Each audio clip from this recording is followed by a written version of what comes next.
You're listening to Ocupolitics, a Harry Potter reread podcast focuses on politics in the wizarding world. I'm Adri, your host, recovering English major, native Spanish speaker, and person with a tennis elbow. I don't know from what. My elbow hurts. I'm imagining it's like tennis elbow, and I think it's from petting the dogs. I mean, you could have just slept on it wrong. That's happened to me before. Well, it's been a week. Like, Oh, man.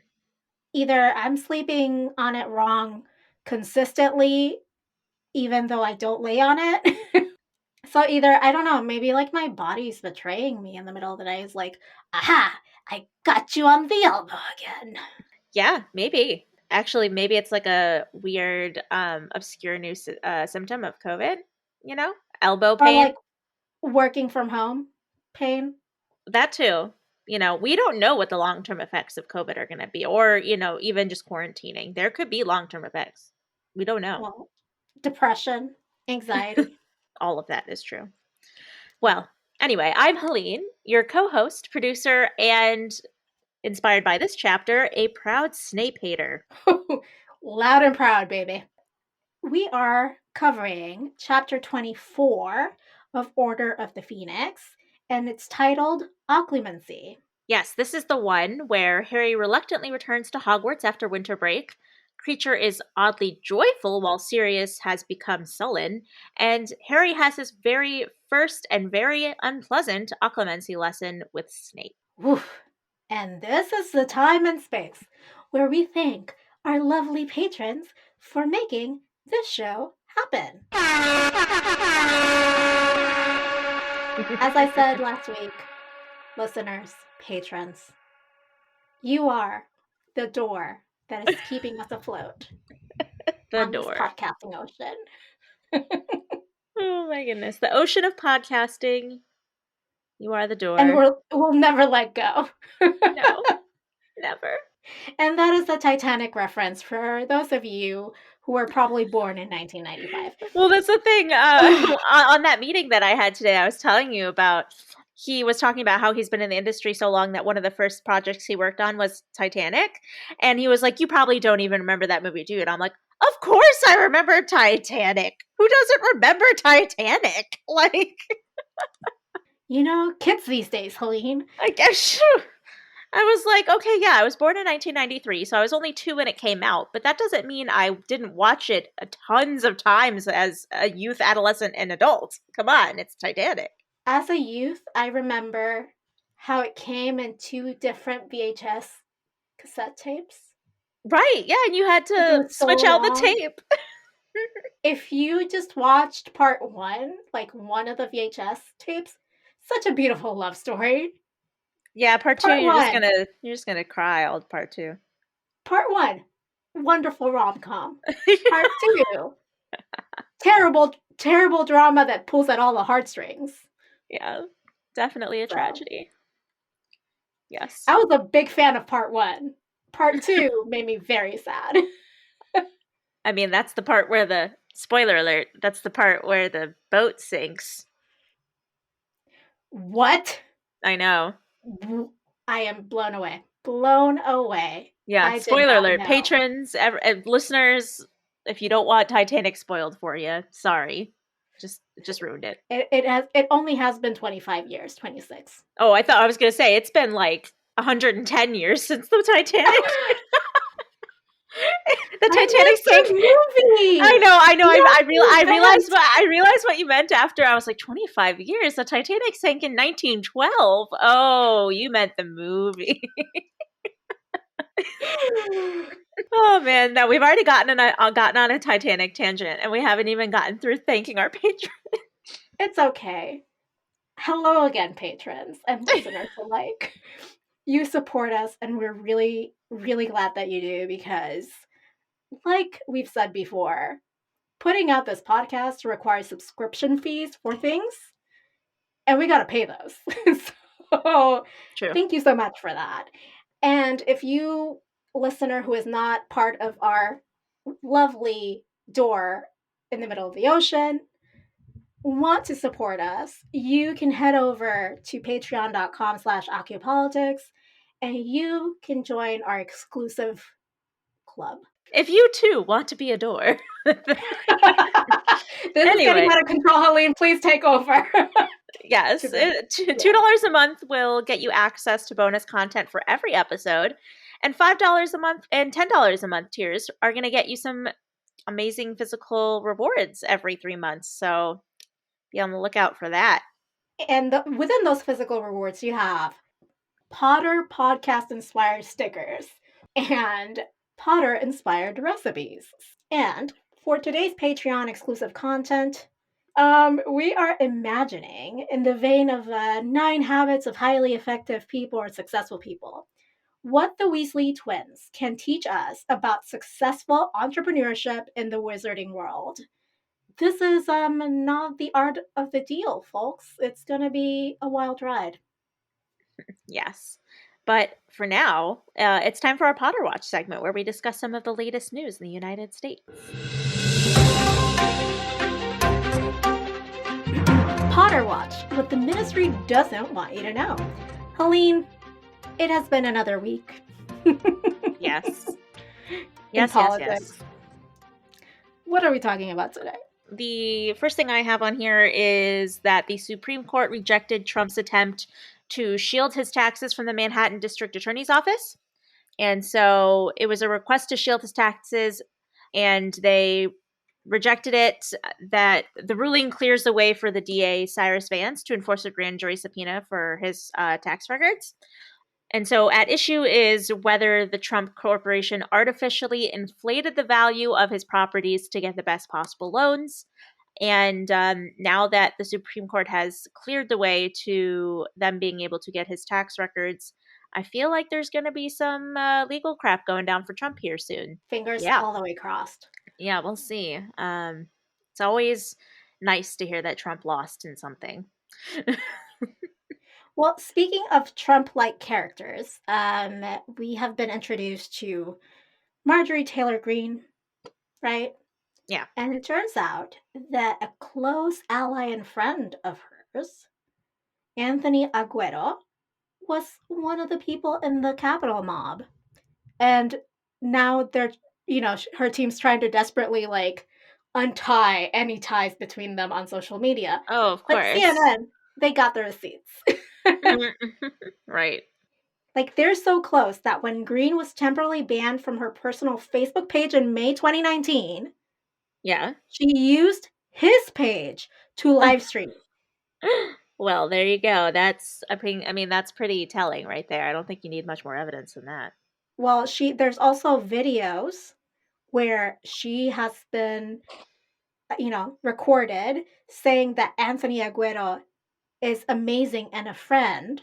And on social media, Aguero has called Greene one of my closest friends. Yeah, so no one's surprised by this. No, not surprised. I'm just kind of like, no, it's like, oh, we knew she was a shitty person. This just confirms our confirmation that we confirmed yesterday. Confirms our confirmation. Okay. Yeah, it confirms our confirmation that we already confirmed. Yep. On a slightly different note, there's been some backlash from one of the jokes made in last week's SNL Weekend Update. A joke that Michael Che told about the country of Israel has been called out, and I believe rightly so, for some anti-Semitism. He said, Israel is reporting that they vaccinated half of their population, and I'm going to guess it's the Jewish half. So this could be interpreted in two different ways. The first being the kind of more naive way of, oh, he just assumes that everyone in Israel is Jewish, so the joke is that the Jewish half is both halves, and, the other non-Jewish residents don't actually exist. Ha ha ha. But the way that, there's no way he would have meant it that way, because the Israeli-Palestinian conflict is a very well-known thing in the entire world. So basically the joke was Israel vaccinated half their population and decided to prioritize the Jews over the Palestinians, which is not true. It's not, we can't say it's factual. He's just making this like a joke, but it just shows that anti-Semitism is still very much alive and well. And while there are definitely things to be concerned about in terms of the Israeli government and their treatment of Palestinians in general, it's just still very upsetting. So the the issue with the joke is not that it's calling out the oppression and problematic ways in which the Israeli government handles its relations to Palestinians, right? Right. That's not like the issue is like anyone can make a joke about that and that's fine, or a comment about that. The issue is, if I'm understanding correctly, that to kind of equate Judaism with the government. Yeah, yeah. I mean, Okay, the Israeli government is not by any means perfect. They make a lot of mistakes. correct. A lot of Jews, both who live in Israel and who don't live in Israel, disagree with the Israeli government on many, many things. And so equating all Jews with the actions of the Israeli government is anti-Semitic in itself. Yeah, because you're attributing the actions of one particular entity to the actions of a whole of people, which is the problem that we have a lot when we're talking about discrimination. Yes, and I have to do some more research before I can say 100% for certain, but I have seen things here and there since this whole thing happened last week that the reality seems to be that a lot of the Palestinian settlements and Palestinian decision makers that reside inside Israel actually refused the vaccine because they did not want to take it from the Israeli government because there's that fundamental divide between them. So there is I mean, yeah, a definite chance that the Israeli government attempted to vaccinate Palestinians and all of their residents as equally as possible. And there were things in their way that prevented them from doing so. I will say, however, that while Israel is a primarily Jewish country, there are residents of all religions that reside in that country. There are atheists, there are agnostics, there are Christians, there are Muslims. So to make the joke that the Jewish half is the one that got vaccinated first discounts all of those other residents and makes it seem like Jews only take care of themselves and only look out for each other. So, well, and that's what I was trying to maybe get to here is yeah. the censure of a government, you know, or commenting on the actions of a government in itself is not showing bias or showing any kind of prejudice, right? But equating any supposed action that a government or a select few within a government have taken, those actions, equating those with the actions of the people on the ground just living their lives, is not is where we get into trouble, right? Like kind of like when the actions of one person of color get taken and twisted and said, well, they're all like that. Yeah. And that's where I think, for me at least, as I understand it, that's the issue. It's not, no one is not saying that he shouldn't have like criticized the government, because a Mhm. lot of people do, and the way that they treat Palestinians. It's about that whole like you said earlier, well, they just only take of their care of their own. It's like that. Well, yeah, that's an already existing negative stereotype Exactly. about It's Jewish people. reinforcing. Yeah, so it's definitely reinforcing a negative stereotype and making those who don't, know better or have the capacity or drive to research to find out if it's true or not. It solidifies their beliefs that Jews are self-serving and selfish and don't care about other people. So, which Yeah, obviously and could not be further from the truth. I mean, there are assholes everywhere. Like Yes. it doesn't, to me and I understand where you're coming from, obviously, but it's like don't take the worst of us and make it all of us. Yeah. And that's when you generalize, right? From Right. like when you abstract from the one to the many, or from the many to the one, that's a logical fallacy anyway. That's sloppy Yeah. and not even inventive. So even let's say the joke wasn't anti-Semitic, which it is. But let's say, like other jokes he's said before, it's just sloppy. It's just not a good joke. Mhm. Period. Yeah, definitely. All right. Well, that's it for Potter Watch, I think. Yeah, on to Hogwarts Debate Club. So, Ooh. reminder, if you are new to the podcast, in Hogwarts Debate Club, we are going to reveal the politics that we believe as hosts define the chapter that we are discussing and give brief definitions of the politic, what it means, and how it relates to the chapter. And then later we will go into our deep dive discussion on some more nitty gritty details on that. But Adri, you're up first. What is the politic that you believe encompasses chapter 24 of Order of the Phoenix? I am so surprised that you didn't choose the same one. I had never, this one did not even cross my mind. Really? Yeah, I'm surprised. I am so excited to talk with you about, well, not just this, but also yours, because they're completely different. Yeah, they could not be more different. Yeah, definitely. All right, so my politic for this episode is the politics of masculinity. And by that I mean like ideas of masculinity, internal and external. Masculinity is the idea of how a person who is assigned male at birth is supposed to act on certain conditions and situations. And that comes with expectations that they have of themselves and others as they move through the world. And also, maybe like that the world owes them something, you know?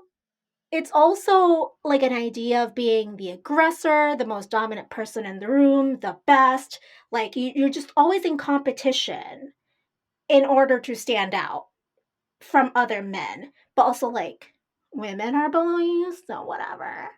Um, and male characters in this chapter, like this chapter, it really like basically slapped me in the face of like how much like masculinity was in it. In You retrospect, know, I probably should have seen this sooner, for sure. because we have like that whole thing between Snape and Sirius, like basically wanting to like hex each other out of oblivion, and like Snape being like, "Oh, you're such a coward for being in your mom's house," and all this other bullshit. And then we've got like Arthur Weasley, who is like super, whose idea of masculinity is super different from these two assholes. And like he's just like a jolly old fella. And he's like, "What up, guys?" And I believe the only reason that Sirius and Snape did not like hex each other was because there was another man present. Like Maybe. they were ready to like hex each other over Harry's body. You know, he's just a teenager. Yeah. But like a man walks in and they're like, "Shit, we look like idiots." Uh Yeah, that's a fair assessment.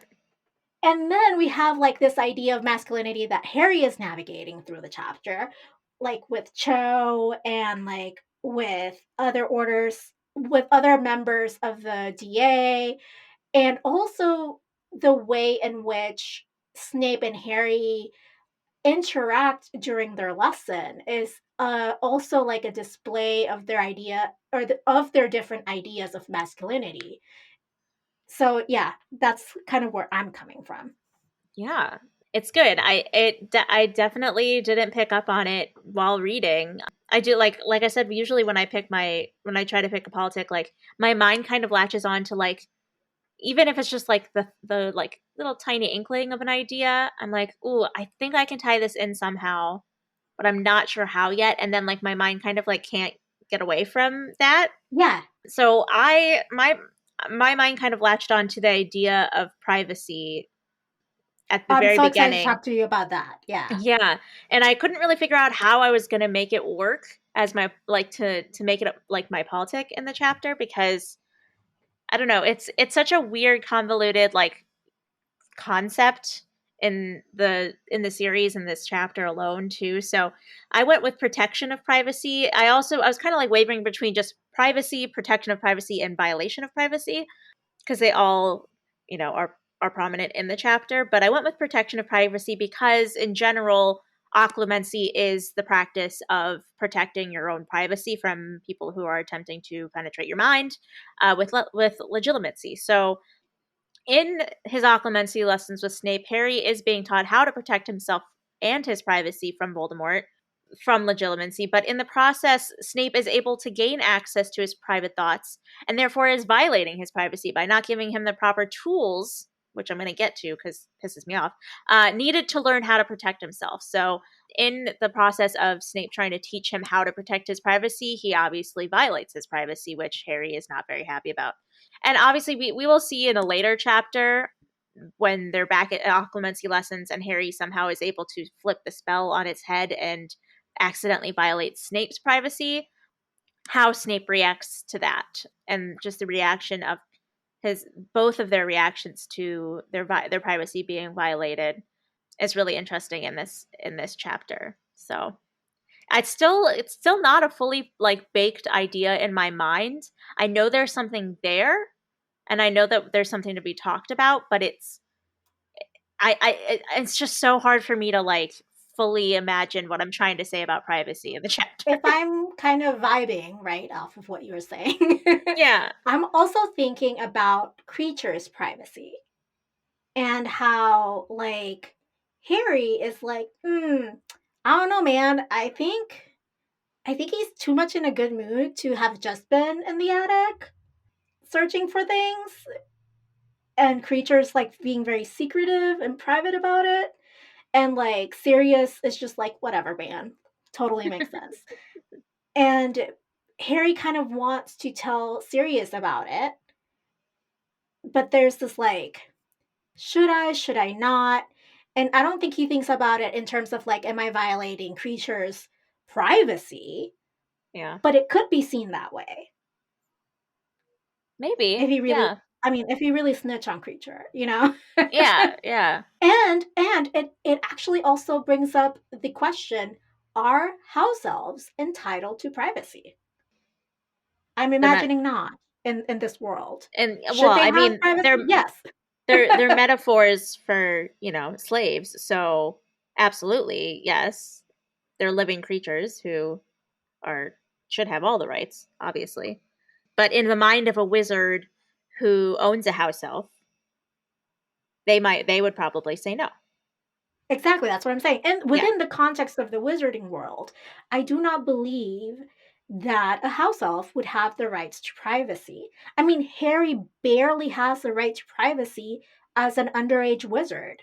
There like it's physically impossible for a house elf not to obey like the commands of their like owner or whatever, master. So like if they said, I like, command you to tell me your secrets, I think they would have to They do would it. have to, correct. Yeah. But they won't, But they it's don't like really think magic that at way. play.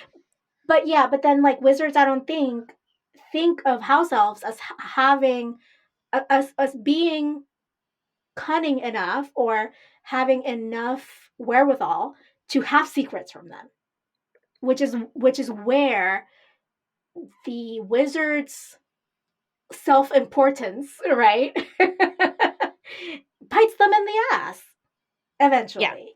Yeah. And we've seen this with both Lucius Malfoy and now with Sirius. Yep. So the other thing about privacy that I want to touch on, because Harry has, or any underage student, right, has very little privacy, is the trace. Right, yeah. They are surveilled by the trace. Yeah, like any action they take, any magical action they take will immediately be known about. There's no way for them to keep that private. Yeah. It's true. Skipping ahead a little bit, but I actually just thought of this in the, deep dive where we go about like where it's represented throughout the book. It just popped into my mind that we see a violation of privacy throughout the book when with the use of Veritaserum, because that is something that magically literally does not allow you to protect your own privacy. Correct. And also, Dolores Umbridge's surveillance of the school does not allow Hogwarts any privacy in their own curriculum. And her regulations, for the school make it so that Hogwarts has less agency and no privacy about what they choose to do to ensure students are ready for the adult wizarding world. Yeah. So, I mean, you kind of already went a little bit in the deep dive. I think we should just move on to the deep dive. Okay. And talk about what moment you pinpointed as that moment in the chapter where the politics of protection of privacy shows up. Yeah, so I picked out a specific quote this time, and it's, in the midst of Harry and Snape's occlumency lesson. I think it's either the first or second time that Snape attempts to go into Harry's thoughts and memories. It gets to the part where Cho and Harry are under the mistletoe, and Harry goes, "No," said a voice in Harry's head as the memory of Cho drew nearer. "You're not watching that. You're not watching it. It's private." So you just see Harry's like adamant attempts to keep his private life private, and I think that like it's a very important part of that in this chapter is the person that he's interacting with, that he's having these lessons with. Like, I feel like part of the reason he wants to so adamantly protect his privacy and these specific types of memories and thoughts from Snape is because it's Snape, like it's someone he doesn't trust, someone he doesn't like. So, like, what if Lupin were giving him these lessons?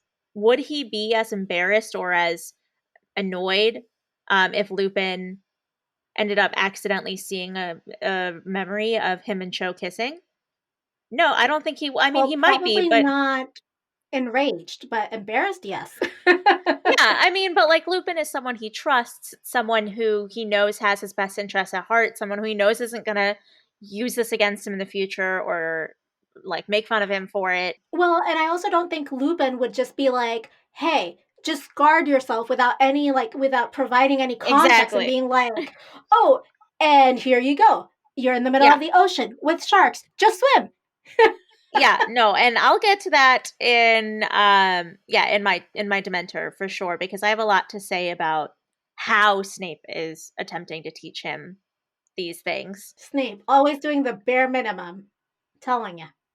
Yeah, I will wait until we get to the Dementor and Chocolate to talk about that, but there are things that Snape does and ways that Snape acts that I think intensify Harry's need for protection of privacy that would not possibly be as big of a deal if it were someone who he knew and trusted. Like if it was Dumbledore, if Dumbledore wasn't avoiding him this entire book and he actually took the time to teach Harry occlumency, I feel like the whole book, would have gone so much better. Yeah, I agree, but Listeners know I'm a Dumbledore stan. I love Dumbledore. I will protect him on a lot of occasions, but I really do not like him in this book. At the end of the book, I like him. Beginning, well, I middle, think it's not so much. He really, it's one really of those disappoints me. moments where you're like, really, dude?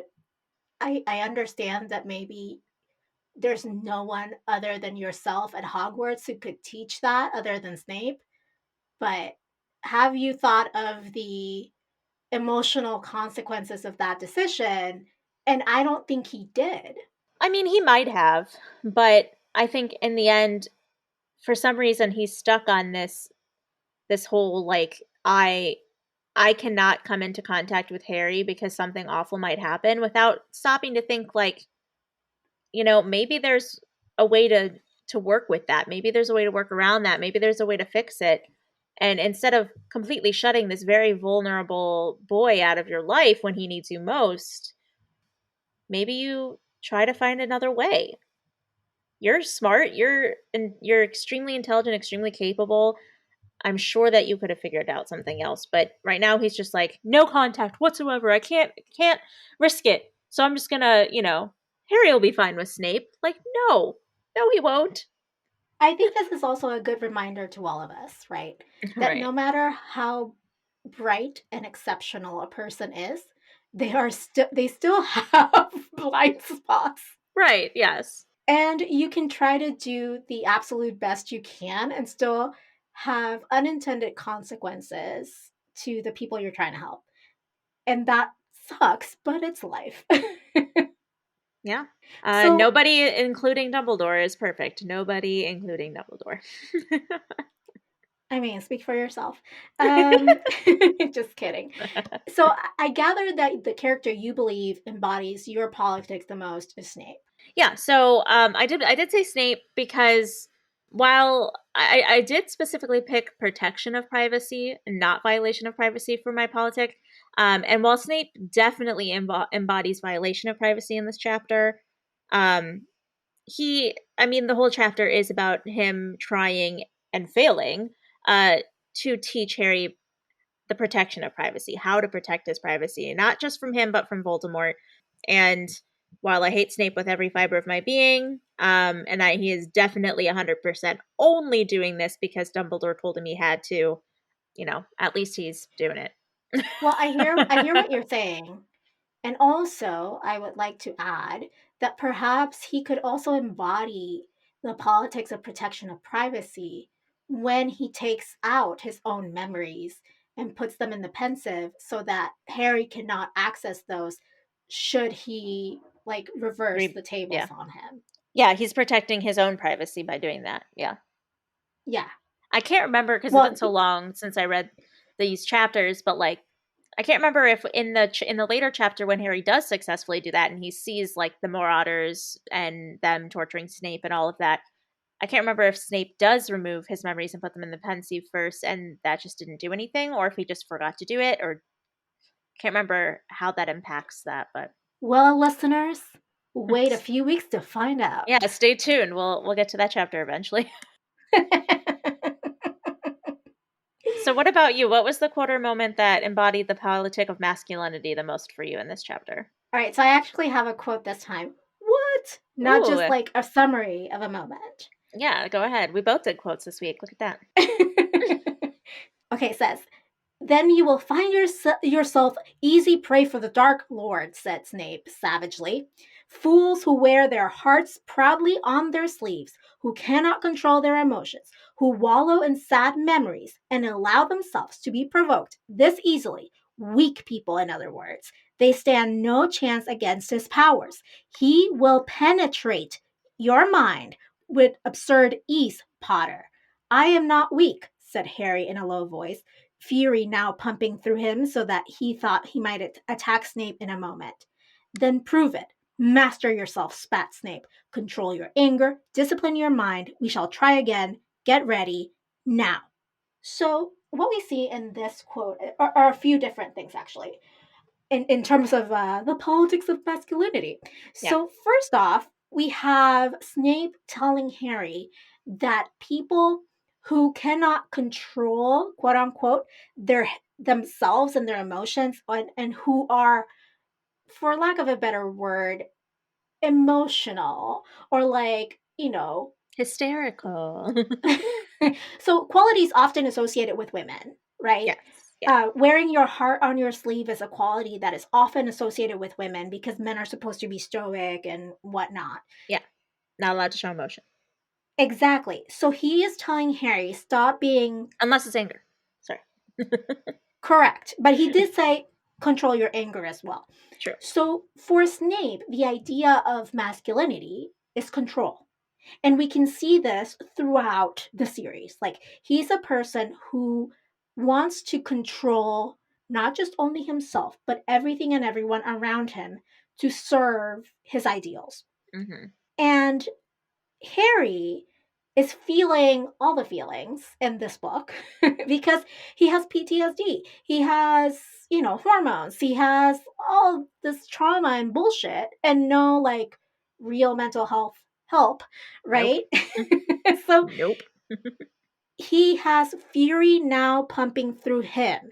So he thought he might attack Snape in a moment. So within all of this, Harry is feeling a certain way, and his first instinct is to attack Snape physically. And that is also something that is fostered in our idea of masculinity as being tough and resilient and fighting back. And Snape comes back at him and says, then prove it. Master yourself. That is the idea of like, you have to prove your masculinity to society and to others. Well, and I think something else that popped out to me while you were reading the quote, and I don't know if you like if this popped out at you as well, or if you kind The of didn't even know penetration part. yes, And so I was, exactly. that's what I was I didn't hoping. know if you were going to go back to that or not because you were Yes, already I at the was end of the hoping quote. you would bring it up. This is Yes. perfect. So Well, yeah. So the idea that another man, right, in this case, can penetrate a non-consenting mind is showcasing the need for, the quote unquote need for occlumency as like a protective measure to not be raped, to not be mind raped in this case. Yes. So the other factor within all of this is that Harry has unknowingly seen things, and Voldemort wasn't aware of that until now. Mm-hmm. And now that Voldemort knows, he wants to quote unquote penetrate Harry's mind to serve his needs. And it's all about power and control, right? Like it's not about anything else. So this dynamic of the idea of masculinity and like mind rape, for lack of a better yeah. term, is also not root. It's not rooted on sexuality, because rape never is. It's rooted On in power. dominance, power, and control. Yeah. Exactly. Yeah. Also, just just the fact of being penetrated in any way is like a threat to masculinity. Correct. So so basically Snape is telling Harry, if you cannot learn to control this, you are not worthy. You're not a man. Yeah. You're not worthy of calling yourself a man. Yeah.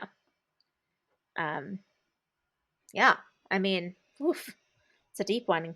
Well, so my character is also Snape, but for a slightly different reason. So Snape is what my husband would call a messy bitch who loves drama. I can't imagine Seth saying that. I need you to get him on video saying that. Yeah, he loves saying it.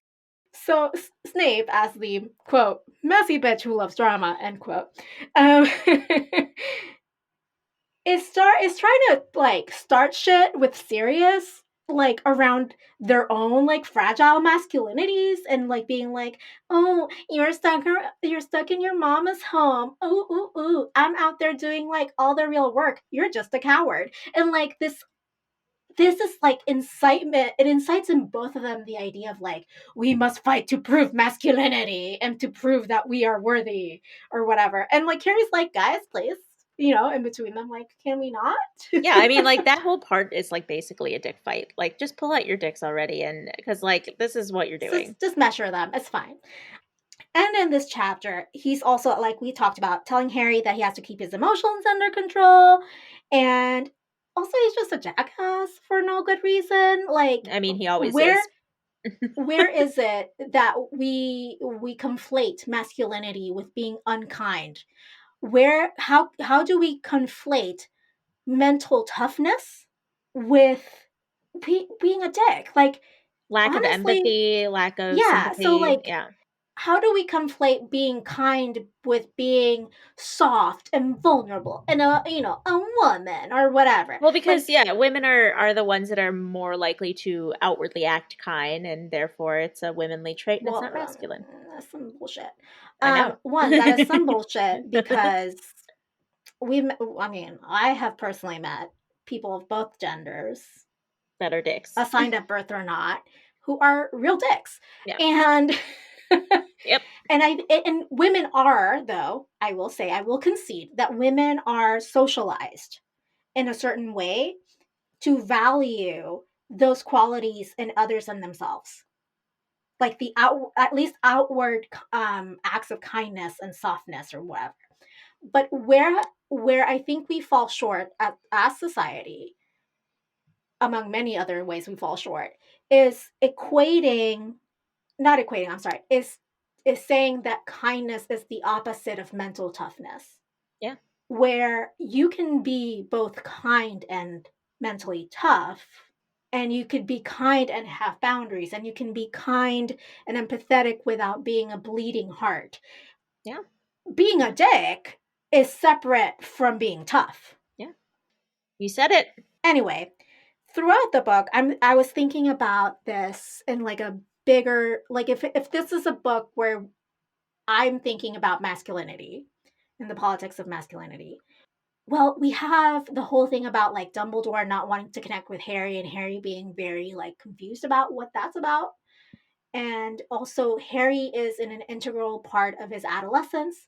He's just witnessed a horrific horrific event, and he's gotten very little support from the adults, if any, around him.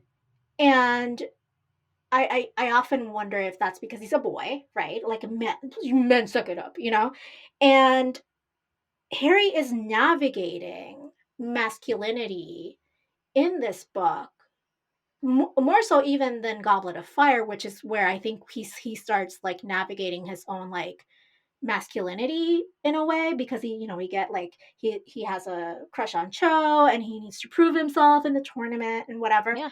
But on this, it's a little bit more complex because we've got the PTSD, the raging hormones, the confusing ways in which he's just trying to navigate his role within the wizarding community, and we've got him leading the DA. So it's Harry is discovering himself and also discovering what it means for him to embody masculinity in this book. I agree. Yeah, I think this is a very masculinity centered story. Order of the Phoenix, for sure. I mean, also the books are called Harry Potter and, you know. Right, yes. Exactly.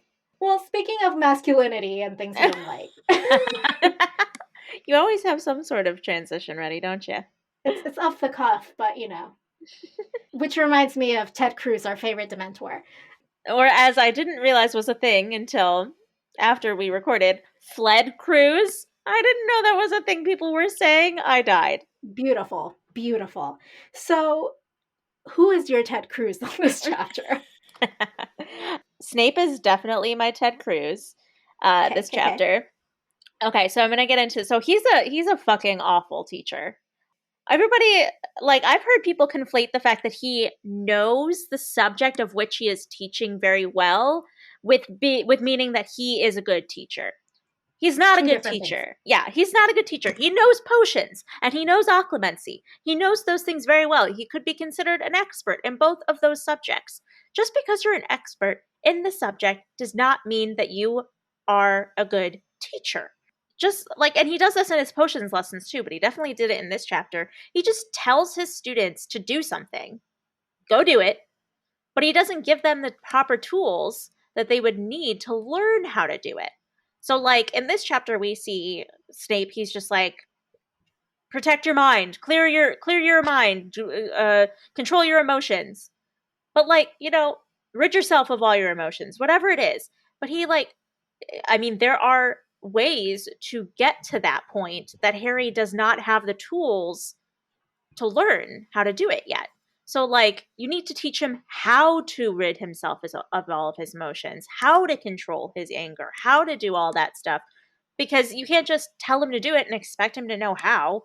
There are, like, you could suggest meditation. Like, I remember at the end of the chapter, he was like, okay, you need to completely clear your mind of all thoughts and emotions before you fall asleep. There are definite, proven ways to do that. It's called meditation. It's called walking yourself through a guided meditation to help clear your mind and rid yourself of the emotions of the day before to help you fall asleep faster and easier. This is a thing. People do it. But like you can't just say rid yourself of all emotion and like just expect him to know how to do that. So it's Yeah. just very frustrating. Like in his potions class, he literally just writes. He doesn't teach in those classes. That's the thing. In potions, all he does is write instructions on the board and says, "Do it." And if you Do do it. it wrong, you are gonna get an F. Just do it, and I'm not gonna teach you how to do it. But if you do it wrong, you fail. And that's just not how to do it. Like that's not teaching. That is giving orders. Well, I mean, uh, one, we have seen teachers like this, I think, all of us in our, academic career. And also, this to me illustrates another point of, having been in the private sector for a long time, of subject matter experts who believe that just because they are subject matter experts in a field, it makes them good writers about what they do, but they make 20 assumptions about what people already know. So they're jumping to like point 21, and me as, the editor and the technical writer, I'm like, cool. So steps 1 through 20, please, for context, because you need context sometimes. And Yeah. like, can you explain it to me like I'm 5 years old so that I can then explain it to the person who's a layperson reading this? Yeah. So yeah, Snape, When you're awful teaching, teacher. yeah, when you're teaching something, you have to assume the person knows nothing because that's how Well, they and the thing learn. is, and that's the thing, like the thing with Harry getting one-on-one lessons is it's even worse that he does that with Harry on one-on-one lessons, because the beauty of like tutoring or one-on-one lessons is that you can actually ask your student what they know and what they don't so that you can adjust your lesson plan from there. Yeah. And And he I think doesn't do that. yeah, and I think that I mean it's Snape's complete antisocial behavior and antisocial tendencies that lead him to this because he is choosing the path that allows him to have the least amount of interaction with his students possible. Like, okay, I'm just going to tell them what to do and they have to do it. Because that means I don't have to take the time to explain to them how to do it and answer their questions and, actually talk to them. And if I don't have to talk to them, then I'm happy, you know? Agreed. Yeah, but that's toxic masculinity, man. It's the worst. Well, Which is that's a, my Ted yeah, I Cruz. was going to say that's a good transition into your Ted Cruz this week. Yeah, my Ted Cruz is toxic masculinity throughout the chapter. Shout out to Arthur Weasley for not displaying toxic masculinity in this Ever. He chapter. like never does. It's great. It makes my heart grow from like 1 millimeter to 1 centimeter. Because, heartless over here. Oh, yeah, totally. So bad. But speaking of hearts, and things that are warm and fuzzy, like the chocolate that melted in your apartment yesterday. Yeah, my apartment was like 97 degrees. It was so hot in my apartment because like the temperature went from like negative 15 degrees to 45 degrees Oh overnight. wow. And our rate, so like we don't control, I'm in an old apartment building. We don't control the radiators. And so the radiator was on because it had been negative 15 for the last like week and like dialed up to 100 or whatever, like all the way. And it doesn't adjust when it gets warmer outside. So I came home and I was just like, I literally boiled to death. Oh, okay, cool. So you had chocolate that melted, but now we're talking about the chocolate that lifts us up in this chapter. Yeah, hopefully not melted chocolate. The AOC, if you will. Sure, yeah, why not? Listen, she's my personal hero and an icon, and she dunks on Ted Cruz, so it's perfect chocolate and Dementor situations. Yeah, love it, love it. So, what is your chocolate or AOC for this chapter? Yes, my AOC is Lupin. He's such a good role model for Harry in this chapter. I don't have the book in front of me and I don't remember the exact quote, but there's a part where when they're dropping him off at Hogwarts and Lupin says something that's like, it was just like the very right thing to say to encourage Harry to make sure that he is taking Snape's lesson seriously and actually trying. Like he frames it in a way that makes it seem reasonable that he should be nice to Snape and actually try in their lessons. And so I just think that it just shows how good of a father figure Lupin is. I think he probably is the best father figure to Harry in the series, but we don't get to see him very often, and he doesn't get a lot of recognition. And I just wish he got more.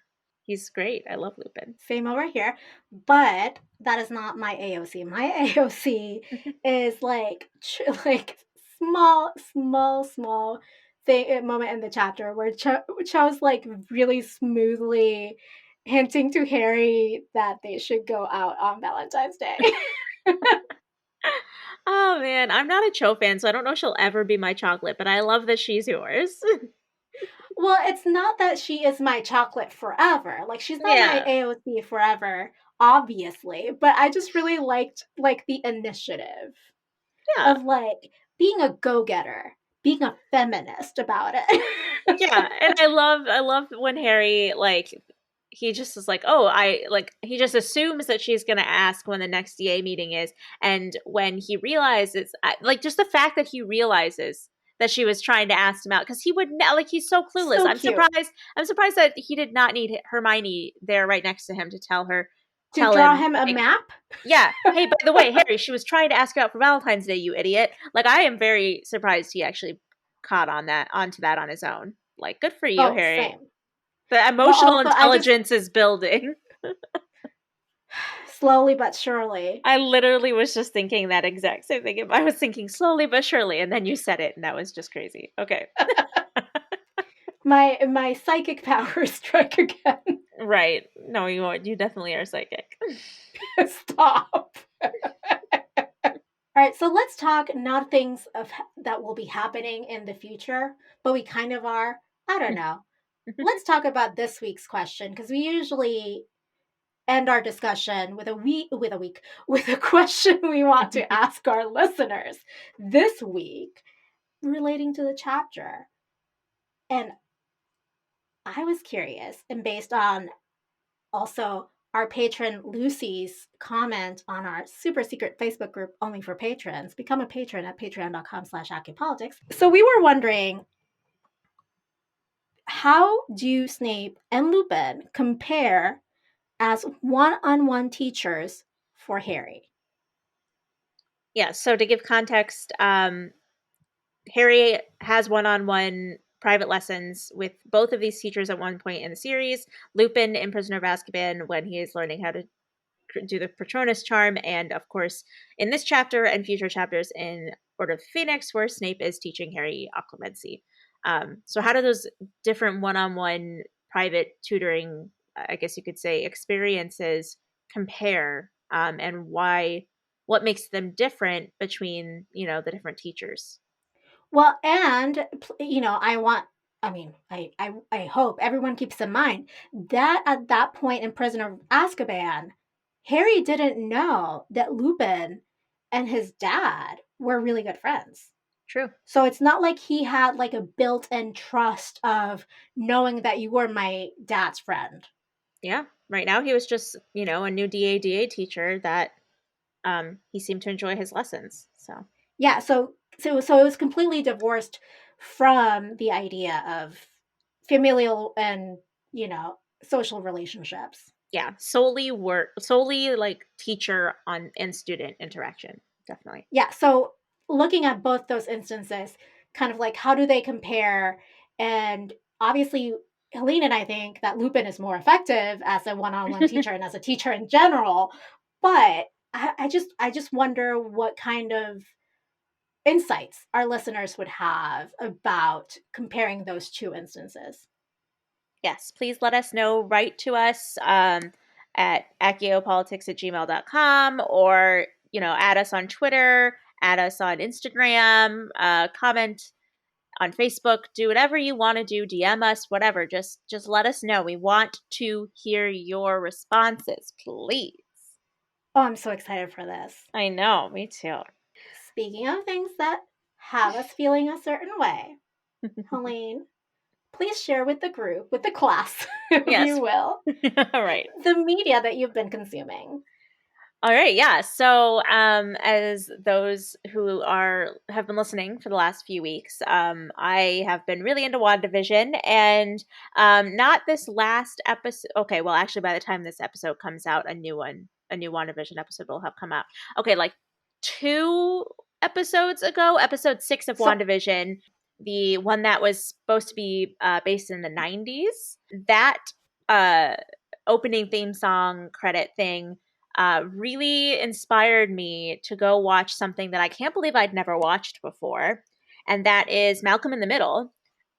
I had heard of it. I knew it was a thing. I knew people loved it, and I really love nostalgic like 90s things, and so I was like, well, I gotta go back and watch it, and I've kind of been speeding right through it. I do really thoroughly enjoy it. I'm already near the end of season 3. I just started like 2 weeks ago, which is so it's like kind of crazy, but the amount of time I have to watch TV, the fact that I'm already in season 3. But I have to say, I mean, along with it just being like a fun little sitcom, it's actually a really interesting commentary on like socioeconomic status and how families are perceived and treated based solely on their social class. Because for those who haven't seen the show, Malcolm's family, which I don't think that they've given them a last name. I've thought about this, and I don't think that that family has a last name. But Malcolm's family is, they have 4 boys, and they, don't make a lot of money. They have referred to themselves as poor multiple times so far in the show, and they don't act with a lot of, I don't know, social class and sophistication. And their family is very harshly judged for it in many different aspects throughout the series, and it's just really interesting to see. Ooh. Speaking of WandaVision, have you watched episode 7? I did, yes. I'm all caught up. I really liked episode 7 because it was very Modern Family. Well, yeah, it was like The Office and Modern Family combined. It was crazy. Exactly. Yeah, so like all those like testimonials of like Vision and stuff, I was like, oh my god, it's Phil from Modern Family. Oh, right. Yeah. Like, it was Phil and Claire. Also, the biggest takeaway I got from that episode is the banger at the end. That song has been stuck in my head all week. Same. Can't wait until Friday. I heard that this next episode, episode 8, is going to be like an hour long. It's going to be a lot longer. Or like at least 40 minutes, because I think they're usually 20 or 25 minutes. So I've heard that this one's going to be like a lot longer, and I'm so excited. I'm pumped for this next episode. Oh, I can't wait. That is partially the media I've been consuming, but I was like, it can't be WandaVision every fucking single week. I know, it's hard to not make it WandaVision every week. And we are now a WandaVision podcast. Yeah. As we all know, I go real low, like super low, in my high-low TV and media consumption, just media consumption wise. And you know what, Helene? This is low, but low can be very entertaining.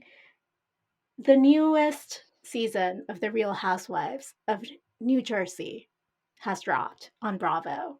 And it is a chef's kiss masterclass of a premiere. Sometimes what ends up happening in the Housewives is they, like, in the beginning, they open up, right, the premiere with a scene that will happen, like a contentious scene that will happen, like, almost at the end of the season to, like, build up the tension and the drama. And how you can tell this is going to be an explosive season, if you will, is that opening scene happened during the premiere episode. So they don't have to milk drama throughout like an entire season. Like they do with The Bachelor every year. It looks like this season is so fucking insane that they will have drama every single episode.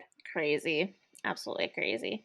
And you have like Teresa Giudice, who's like insane. Oh my god. I am overcome with emotion. Like, and I see a lot of myself in Margaret, who's like quote unquote the drunk adult in the room. She's like, she tells it like it is, you know what I mean? Like, but Yeah. she's also tough and loving. And I'm just like, yeah, Margaret, I see you. Even though you're Aw. blonde and you did your tits, like, I see you.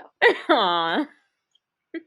But also, like, I think what I really enjoy about the Housewives in general, and this is, I swear I'm not trying to like be like a scholar about this, but is that it gives platforms to women of a certain age who become invisible in media. So like once a woman hits their like 30s, which like, I'm in my 30s, in media representation of women in their 30s are less so than women in their mid 20s, right? Because it's all like centered upon men and like what men, the male gaze.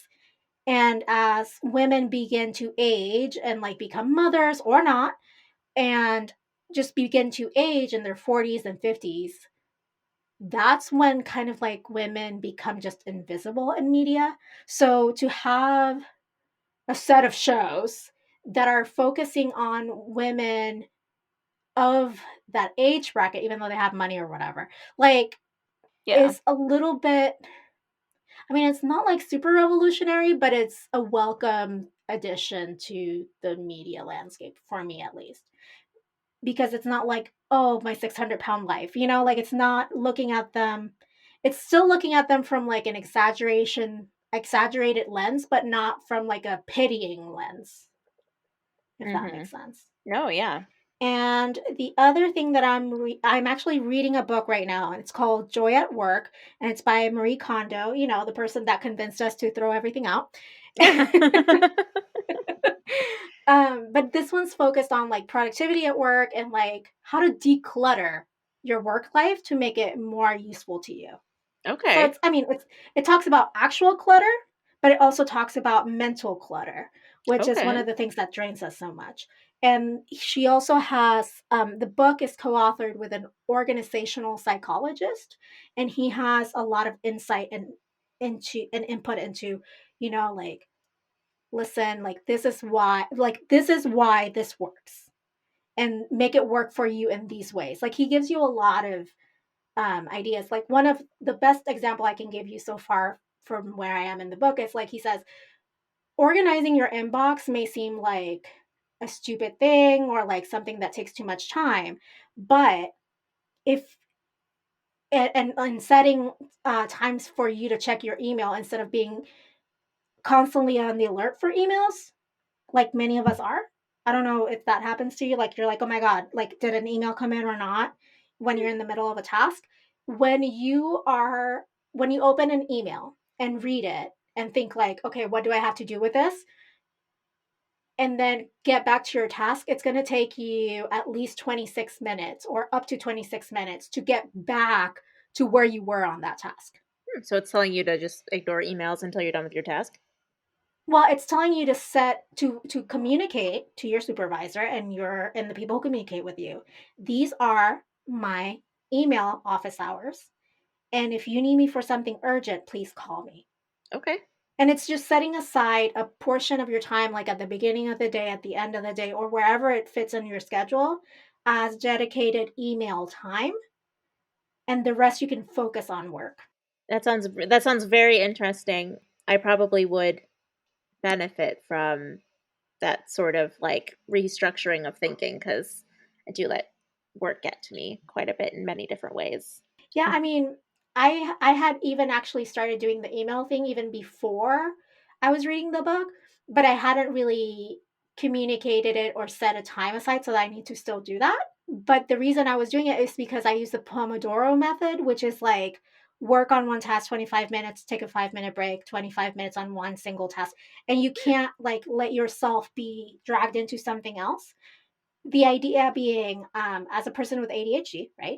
Yeah. Even though I'm medicated, my ability to focus a large amount of time on one task is very limited. So I have very limited and precious resources in my brain, right? So I need to allocate them well. And the other part of that is that no one, not even people without ADHD, right? Or anything, can really effectively multitask. We think we are, but it actually takes longer for you to complete a task when you multitask. Yeah. My current position doesn't really allow for anything like that because we are expected to answer emails, work on, future tasks, as well as answer phone calls, which you have to answer right away, and help walk-ins, which so there are things that I literally cannot, like, I'll be in the middle of a really long task, and if I get a phone call, I got to stop what I'm doing and answer the phone. And it always derails me, and it's always like, why can't we just have another person who works the location that answers phones and helps walk-ins while I get to focus on the stuff that is actually going to make the company a lot of money. And so I understand where you're coming from in the sense of that's just poor structuring on your employer's part. It's but part of our job description is to multitask. But I'm sure though that whether you can, implement all of it or not, you can gain you or anyone really can gain insight from the principles that are showcased in the book. Yeah. All right, that's it. We're done. We did it. We're done. Well, that's it for today's episode. Join us next week to talk about chapter 25 of Harry Potter and the Order of the Phoenix. And this one is titled The Beetle at Bay. If you've enjoyed this conversation, take a second to give us a 5-star rating on Apple Podcasts or wherever you're listening right now. It really helps new listeners discover our podcast, and it makes your co-hosts really happy, so please do it. 5 estrellas or nothing. 5 stars or nothing. Well, until then, politics managed.